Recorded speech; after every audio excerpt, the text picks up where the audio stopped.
quatro características, no mínimo, tá? No mínimo quatro características de um grupo sectário. Caleb, o que é um grupo sectário? Vem comigo que eu vou tentar fazer entrar na tua cabeça quatro sintomas de uma seita. E assim você vai conseguir identificar grupos sectários, grupos que pregam heresias e também descobrir se você, meu querido Cordeirinho de Cristo, está congregando em uma seita, tá bom? Vem comigo que o vídeo hoje está caótico, mas é necessário. Saudações cristocêntricas, meu nome é Caleb Vargas, você está no Crentinho Básico, esse canal que não surpreende ninguém por sua teologia, mas a gente toca nos assuntos cabeludos aí que pode dar problema pra gente, porque o evangelho é assim mesmo, ele é ofensivo e é necessário pregar a verdade. Pessoal, desde já, aproveitando que vocês estão bem no comecinho do vídeo, a retenção é alta, quero falar para vocês que muita gente que nos assiste não é inscrita no canal. Então, se inscreve aqui embaixo, ativa a notificação, porque semanalmente tem pelo menos 2 ou 3 vídeos falando de teologia de modo simples. Nós somos crentes, nós somos crentinhos, mas somos básicos. A gente não se aventura em áreas muito nebulosas da teologia não, tá? Mas aqui tem ensino, a gente responde perguntas, nós trazemos vídeos longos uma vez na semana, nós trazemos vídeos curtos como esse, trazendo elucidações de temas recorrentes, de perguntas comuns, 2 vezes na semana, tá? Também não se esqueça de entrar no link aqui embaixo do igreja.life, que é um lugar seguro para você navegar na internet. Lá tem música à vontade, lá tem pregações de vários pregadores, lá tem curso de grego bíblico, curso de hebraico bíblico, tudo gratuito. Tem uma área kids para você deixar sua criança assistindo. Então corre lá que tem conteúdo de qualidade, tem devocionais, tem blog, tem tudo que você precisa para você viver uma vida saudável de forma cristã, tá? Ou sua vida cristã de uma forma saudável, tá bom? Mas enfim, vamos lá pro tema desse vídeo. Grupos sectários, seitas, as famosas seitas. Como identificar elas? Então, nós sabemos que Jesus prometeu que viriam muitos falsos profetas, muitos falsos mestres, e que eles viriam vestidos como ovelhas, mas na verdade são lobos devoradores, e que a gente precisa tomar cuidado com eles. Então, como identificar? Todo grupo sectário de respeito, sabe aquela seita que preste, aquela seita assim, ó, essa seita aqui é de verdade. Ela tem pelo menos um desses sinais, desses sintomas que eu vou apresentar para vocês, tá? O primeiro deles, que eu acho que é um dos mais gritantes, assim, que é muito evidente, que a gente vê em quase todas as seitas de renome, que é dizer que a Bíblia não é suficiente. Eles nunca vão dizer com essas palavras, tá? Eles não vão dizer, gente, a Bíblia não é o bastante. Nunca. Porque eles sabem que esse é um sinal de uma seita e eles estão camuflados. Eles não querem admitir que são seitas. Então, o que eles fazem? Eles dizem assim, ó, irmão, a Bíblia é totalmente suficiente. Que nem essa bombinha para asma é suficiente para as minhas crises. Eu peguei porque eu tenho TDAH, desculpa. Mas eles vão dizer, a Bíblia é totalmente suficiente. Mas se você quiser fazer parte do nosso corpo ministerial, se você quiser cantar no coral da igreja, se você quiser participar do nosso grupo de pregadores, se você quiser fazer parte da, sei lá, da recepção, de qualquer parte do presbitério, você precisa ler esse livrinho aqui do nosso pastor ou do nosso líder, ou esse livro que é de um autor não sei da onde, que escreveu qualquer coisa a respeito de honra, a respeito de qualquer coisa, qualquer groselha. Ou seja, você não precisa ter lido a Bíblia inteira para fazer parte do corpo ministerial da igreja, mas você precisa ter lido aquele livro inteiro. Isso é uma seita, tá? Isso é uma seita. Mas Caleb, tudo que eles pregam lá é direitinho com a Bíblia. Seita? É uma seita. Toda seita tem base bíblica, não esquece isso, tá? Toda heresia tem uma base bíblica. Porque se não tiver, não é. Se eles não tiverem esse falso compromisso com a palavra, não seria uma seita, tá? Então, é a Bíblia mais alguma coisa. Por exemplo, os adventistas, tá? Eles têm a Bíblia. Eles têm a Bíblia. E dizem, não, a Bíblia é totalmente suficiente. Só que eles dizem que houve uma revelação, vamos colocar assim entre aspas, uma revelação tardia, que foi através de Ellen White, e esses livros também são usados como doutrina, e eles balizam a vida deles com Deus também usando esse alicerce dos livros de Ellen White, tá? Essas revelações, mesmo estando na nossa Bíblia, na Bíblia que eles dizem que é suficiente, a frase clara de que qualquer coisa além do que os apóstolos pregaram deve ser considerado maldição, tá? Além dos apóstolos não, mas além do que já está na Bíblia, que é o Antigo Testamento e a revelação apostólica. Então, qualquer coisa escrita após a morte de João, que foi o último apóstolo, não pode ser considerado material canônico, não pode ser considerado material inspirado por Deus, não é palavra de Deus. Pode ser usado como material de estudo, pode ser usado como material de edificação, mas não pode ser colocado como uma leitura obrigatória para membresia. Isso caracteriza uma seita. Os Testemunhos de Jeová também são assim, lá com o Torre de Vigia, deixa eu pensar quem mais. Os Mormons, tem o livro de Mormon, fora outros. Tem igrejas que não têm, igrejas não, tem grupos que não tem um livro como esse, o livro de Mormon, uma Bíblia propriamente dita, mas eles têm um livro de um autor, por exemplo, um livro do pastor, um livro do presidente da sede internacional. Ele escreveu um livro e esse livro é leitura obrigatória. Gente, isso caracteriza, assim, uma seita. Porque, como eu disse, tu não precisa dizer, ó, li a Bíblia inteira e passar numa provinha ali para confirmar que tu leu a Bíblia inteira, mas tu precisa passar por um questionário a respeito desse livro e ter lido ele inteiro. Então, se você está num grupo assim, você está numa seita. Parabéns. Segundo sintoma, tá? É comum subtrair algo da Bíblia. Essa parte é muito comum e eu vim de um lugar que fazia isso, tá? Quero dar um exemplo. Vamos pensar o seguinte. Eu vim de um lugar que é uma igreja unicista, tá? Tem problema, Caleb, eu ser unicista?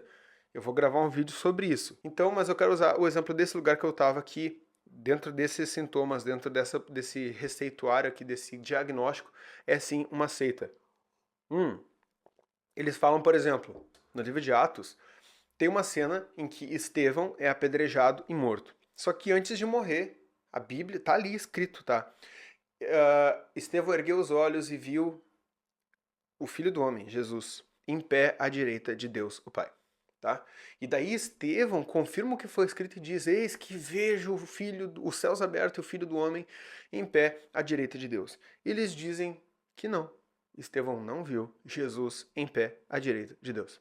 Tá? Imagina que aqui é Deus, Jesus em pé à direita de Deus. Estevão diz: eu vi Jesus em pé à direita de Deus. A Bíblia diz: Estevão viu Jesus em pé à direita de Deus. Os unicistas desse grupo dizem: não, ele não viu. Porque ali direita significa glória, significa poder. E daí eles dão uma volta para dizer que não deu para ver Jesus e Deus de forma separada ali, as duas pessoas da Trindade, tá? Outra coisa, eles descredibilizam a palavra. Por exemplo, para validarem a questão do batismo em nome de Jesus, que não precisaria, tá? Não precisaria desse subterfúgio deles para validar o batismo em nome de Jesus. Gente, eu vou gravar um vídeo a respeito disso, tá? Mas enfim, o que eles dizem? Eles dizem que Mateus, capítulo 28, verso 19, foi adulterado pela Igreja Católica durante a Idade Média. E aí, o que acontece? Qual é o problema disso? Porque, além de eles subtraírem o texto, a verdade bíblica lá do livro de Atos, que fala que Estevão viu algo e eles dizem que não viu, também tem a questão de eles dizerem que o texto bíblico foi adulterado. Agora pensa comigo, olha o risco disso. Porque se as Bíblias têm os pergaminhos expostos, tá? Olha só, qualquer pessoa tem acesso aos pergaminhos. Essa história de que os pergaminhos estão fechados entre quatro paredes, com uma guarda por causa da Igreja Católica, que ninguém tem acesso, isso é mentira. Isso é mentira, tá? Nós temos diversos grupos cristãos. Nós temos grupos cristãos da Etiópia que têm os evangelhos preservados. Tem grupos na Ásia que não foram afetados pela Igreja Católica. Tinham grupos cristãos no Egito, por exemplo, que tinham ainda resguardados os textos bíblicos originais que não foram adulterados pela Igreja Católica, sem contar que a Torá, por exemplo, que é a Tanar, que é a Torá, Neviim, Ketuvim, que é o Antigo Testamento hebraico, também não foi alcançado pela Igreja Católica. Então essa história de que a Igreja Católica tinha um monopólio da Bíblia é mentira, não é verdade. Não é verdade, eles não têm poder para alterar. Tanto que se você abrir a Vulgata, que é a Bíblia em latim que eles usavam durante a Idade Média, o texto está exatamente igual. E agora que entra a questão do grupo sectário, tá? E esse grupo que eu cresci dentro fazendo parte, eu estou falando com propriedade porque eu estava lá, fiz seminário bíblico deles, eles dizem que o versículo de Mateus 28, 19 foi adulterado pela Igreja Católica. Ah, Caleb, eles devem ter base bíblica para isso. Não, não tem. Ah, eles devem ter tido acesso a algum pergaminho que diz ali, ide por todo mundo pregar o evangelho em nome de Jesus. Não, não tem. Ah, mas Caleb, de onde é que eles tiraram a ideia de que Mateus 28:19 foi adulterado? Eles tiraram essa ideia de um livro de um dos papas, se não me engano, Papa João Paulo II, acho que alguma coisa assim. Gente, o livro está em alemão. Traduzindo para o português, tu só precisa ler ele em português. Lendo ele em português, tu vê que ele não está dizendo que o texto foi adulterado. Ele diz que a Igreja Católica, o batismo romano, é baseado em Mateus 28:19. E não que o Mateus 28:19 é baseado no batismo romano. É uma leitura muito simples de se fazer. Ou seja, eles usam um texto extra-bíblico para desvalidar o texto bíblico. O problema é que, se Mateus 28:19 foi adulterado e não há um registro aqui no próprio texto, ali nas concordâncias, dizendo que há alterações no texto, a Bíblia inteira pode ser posta em xeque, pode ser posta em dúvida, porque se um verso foi adulterado, todo o resto pode ter sido adulterado. E eles, sem perceber, corrompem a veracidade e a suficiência da palavra.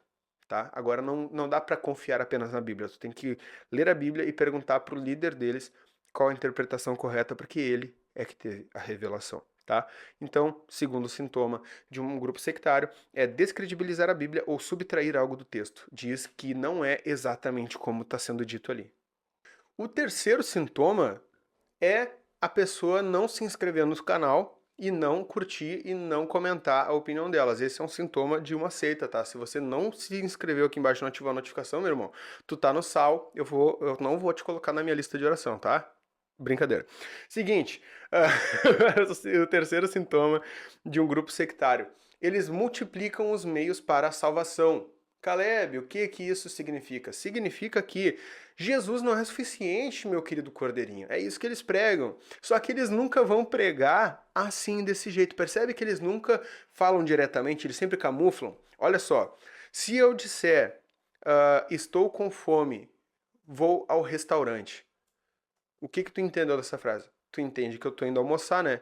Mas eu não falei, tô indo almoçar. Não, eu falei, estou com fome, vou ao restaurante. Mas tu conseguiu entender que o fundo ali, a intenção da frase é dizer, estou indo almoçar, não é verdade? Ok, eles não vão dizer, irmão, Jesus não é o bastante. Eles vão dizer, o sangue de Cristo é suficiente para a salvação. Mas se você não der o dízimo, você está roubando de Deus. E se você está roubando de Deus, você é ladrão. E ladrão não entra no reino dos céus. Entendeu? A corrupção do texto? Ou seja, a obra expiatória de Cristo não foi suficiente, agora tu precisa pagar 10%. A tua salvação tem o preço não de sangue inocente, mas o preço de 10% do teu salário mínimo, meu irmão. Percebe o problema? Mas não só isso. Não só isso. Quando dizem, por exemplo, que o sacrifício de Cristo foi suficiente para a redenção de toda a humanidade, porém, todavia, contudo, entretanto, você precisa ter obras para a salvação. Você precisa estar indo na igreja todo domingo, você precisa honrar a tua liderança, você precisa, deixa eu pensar, você precisa jejuar, você precisa ter um coração bom, que se teu coração não for bom, tu vai para o inferno. Ou seja, há outros meios para a salvação. Há outros meios para a salvação. Eu quero só ressaltar esse lugar de onde eu vim, que eu ouvi da boca do pastor, tá? Eu ouvi da boca do líder deles que ele não podia. Olha só, gente. Chega a me dar brutueja lembrar desse evento. Ele falou assim, ó, a Bíblia não me autoriza orar abençoando a vida de alguém que não é dizimista. E daí eu fiquei me perguntando, na época eu era covarde, na época eu não confrontava, mas a vontade que deu foi levantar a mão e perguntar, pastor, me mostra na Bíblia o texto que diz que tu não pode orar abençoando a vida de quem é dizimista. Percebe? Um exemplo disso, os testemunhos de Jeová. A gente vê eles caminhando nas ruas, pregando de casa em casa, a gente pensa, meu Deus, que coisa linda, né? Eles fazem por amor. Sim, com certeza muitos fazem por amor ao reino. Só que o que poucas pessoas sabem é que lá no Brooklyn, lá na sede mundial dos Testemunhos de Jeová, eles fazem uma contagem mensal de toda a membresia da Testemunha de Jeová. Então eles sabem exatamente o número.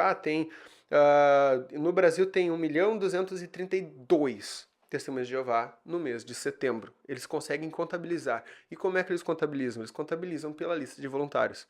Ou seja, meu irmão, tu não é obrigado a fazer evangelismo de rua. Só que se tu não fizer, tu não vai estar na lista dos membros da contagem desse mês. E se tu morrer esse mês, teu nome está fora da lista e tu não vai pro céu. Ou seja, o livro da vida, que já está selado e só o Cordeiro tem acesso, não é o bastante. Porque o que importa é a chamada mensal, se tu fez ou não as obras ali, a devoção à igreja. Então, se tu morreu, se Jesus voltar, que neles dizem, durante o mês em que tu não estava na lista, tu vai pro inferno. Não importa se Jesus morreu para salvar tua alma, se tu não estava na rua falando para que estivesse ali na lista, tu vai pro inferno, entendeu? Então, característica de grupo sectário. Outro sintoma, quarto sintoma, tá? Esses grupos sectários, eles gostam de dividir a honra e dividir a atenção. Olha só, quer ver um exemplo muito claro? Vamos já para aquelas igrejas mais legalistas, tá? Pensa assim, ó. Irmãs não devem usar calças, as mulheres devem usar apenas saia comprida. Lembra disso? Lembra disso? Teve uma época obscura aí da igreja brasileira em que não saíam e se a mulher fosse de calça era espírito de prostituição, se a mulher usasse brinco ou maquiagem era espírito de prostituta, era Jezabel e coisa arada, era demônio, era insubmissão, era sensualidade, tudo era demônio, tudo era pecado, se não fosse nos moldes que a igreja regia. Isso caiu em desuso, como o próprio Paulo anunciou que seria assim, que essa escravidão, essas doutrinas de homens, elas caem em desuso pelo tempo, tá? Só que o que acontece? Pensa da seguinte forma. Isso eu ouvi também, e meus irmãos, eu quero que vocês entendam que eu participei de um grupo sectário, eu sei como é que funciona e eu sei que nas outras também é assim. Já ouviu algum discurso assim, ó, irmão, tudo bem que não tá na Bíblia, não é pecado a mulher usar calça, tudo bem. Só que se tu quer fazer parte do nosso grupo, só que se tu quer fazer parte da igreja, tu precisa se submeter. Tu deve honra aos teus líderes e tu deve obedecê-los. Se tu não concorda, vaza. Não é assim que eles falam? Outra coisa, ó, eu falo porque eu já preguei isso. Gente, dá vontade de me matar quando eu lembro disso. Ó, só pela graça de Cristo mesmo, porque eu ensinava dessa forma. Tipo assim, ó, se tu não faz parte do nosso grupo e usa calça, irmã, não é pecado. Porque tu não sabia dessa lei. Só que agora que tu tá submissa à nossa liderança, se tu desobedecer, se torna pecado. Por quê? Porque tu tá desobedecendo tua liderança e a Bíblia diz que deve honrar. Percebe que é uma cadeia de desgraça que se forma? Tipo assim, ó, não tá na Bíblia. Não diz na Bíblia que a mulher não deve usar calça. Mas diz que deve respeitar a liderança. Então, se a tua liderança diz que tu não deve usar calça contrariando a Bíblia, e tu não respeita ela, tu tá desobedecendo a Bíblia por tabela. Entendeu? Então, meus irmãos, espero que você fique atento, preste atenção e como a Bíblia diz, não se deixem enganar, tá? Não se deixem enganar. A salvação, meus irmãos, é por graça, tá? A Bíblia é suficiente, Jesus é suficiente e a honra não deve ser dividida entre Deus e homens. Toda honra, toda glória deve ser dada a Deus. Então, meus amados, se algum líder chega em ti e diz, você deve respeitar o seu líder como você respeita a Deus, tá dividindo honra, tá dividindo obediência, tá dividindo glória, tá? Eles até usam alguns textos, por exemplo, servo, sirva ao seu chefe, ao seu patrão, como você serve a Deus. Daí eles dizem, você deve servir o seu pastor como você serve a Deus, esquecendo que as ovelhas não são funcionárias do pastor. O pastor é funcionário das ovelhas, tá? O pastor, ele cuida do pasto, ele cuida das ovelhas. E se o pastor é ruim, sabe o que acontece? Tu troca o pastor. Tu não troca a ovelha. Então, se você ouve alguma pregação, se você ouve alguma instrução de que você deve submissão ao seu pastor, porque ele é o líder e nós devemos respeitá-lo como respeitamos a Deus, irmãos, isso é característica de um grupo sectário, tá? O pastor, ele serve ao rebanho, não o rebanho serve ao pastor. Igrejas também que dizem que você deve ir lá trabalhar na casa do teu pastor, meu amado, foge desse lugar. A gente vai lá capinar de graça o sítio do pastor, porque ele é o nosso líder. A gente deve respeitar ele como respeita a Deus, servir a ele como serve a Deus. Seita. Isso é uma seita, tá? Nós temos que cuidar da filha da pastora. O bebê da pastora e do pastor, a gente tem que ir lá, as irmãzinhas, ser babá do bebê do pastor e da pastora. Meu, A não ser que você faça de forma voluntária porque você quer ajudar, tudo bem. Só que se eles te impõem ou largam alguma pressão psicológica, induzindo de que se você não fizer isso, você está em pecado, está errado, está desagradando a Deus, foge desse lugar, tá? Fica bem tranquilo em sair. Não tenha medo de sair desses lugares. Você não deve ficar preso em algum lugar.